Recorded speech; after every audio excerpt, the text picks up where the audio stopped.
అన్నా అసలు అడ్రస్ లేవు. ఏం లేదురా, పనిలో బిజీ ఉన్నా. అన్నా డబ్బులు కట్టేశావా? ఇప్పుడే మొత్తం కట్టేశా. అమ్మయ్యా, మరి బ్యాగ్ వేసుకుని ఎక్కడికి వెళ్తున్నా అన్నా? ఏం లేదురా, ఈ జొమాటో వల్ల మనుషుల గురించి బాగా తెలుసుకున్నా. ఇక్కడ నాకంటూ ఏ బంధం లేదురా, అందుకే ఊరు వదిలేసి వెళ్ళిపోదాం అనుకుంటున్నా.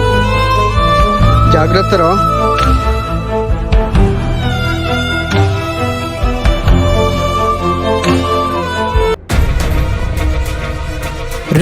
ఒకసారి రాజు కాల్ చేద్దామా, ఆడుతూ ఉంటాడేమో.